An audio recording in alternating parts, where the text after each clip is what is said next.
building design and blueprints for machinery for forming buildings, like what was talked about in the Tralaka videos in long time ago, and how they used machinery to form buildings out of energy. And she often wondered on those long years on those flights, what if one or more of those beings in charge of such machines which formed buildings out of pure energy, let's say they were having a bad day, would this change the expression, so to speak, of that energy building so it kind of looked angry or mad instead of beautiful?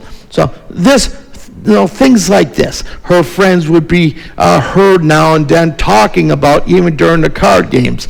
And they would have these grand ideas on, hey, what if a crew that controls the building forming of energies were tripping out on like galactic sniff? What would the building look like when it locked down in solid energy form? Many questions, she thought, and a whole lot of solar years yet to explore. She enjoyed the long spaceships and trips as she aged even more.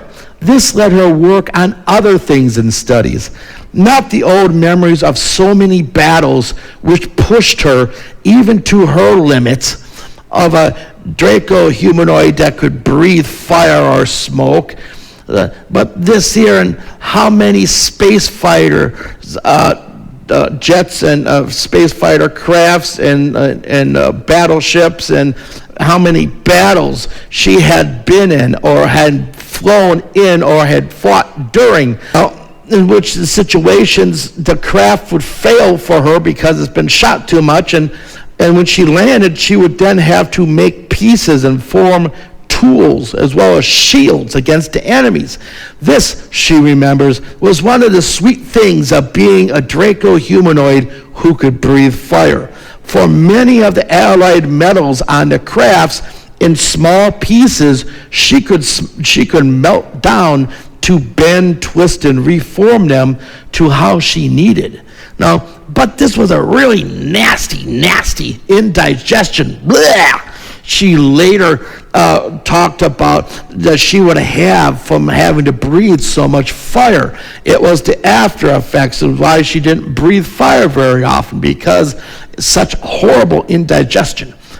And this was probably in some of those ancient stories of the Draco dragons who did breathe fire, on why the ones who did breathe fire, they seemed to be kind of angry. In all of her longest lives, the curiosities would continue to drive her to become a building forming inspector. Guess where? Yes, in the Tralaka systems of planets and moons. The last two for her in the Draco systems of planets and moons would be that of a humanoid standing at 9 foot 9 inches tall. This, interestingly enough, would be in both of those lives, she would portray a male humanoid for her. Now, spending both of those lives' careers with the Alliance warriors, the field of healing engineering? This is a new concept. Though it fit very well for her, that was a secondary for her because she loved molecular crystal engineering for trying to design and better energy distribution for the upcoming redesigned space fighters, which the Alliance warriors were in very sore need of. She had this love of this kind of science. This here is the ancient spirit tralaka. As always, my friends, understand you all have a story of your own in the ancient times, with exquisitely small exception, because some of those are not from this universe. For this, you would have to go to the Josh Haywood video and get to me with an email, and I will work on this for you. Good night.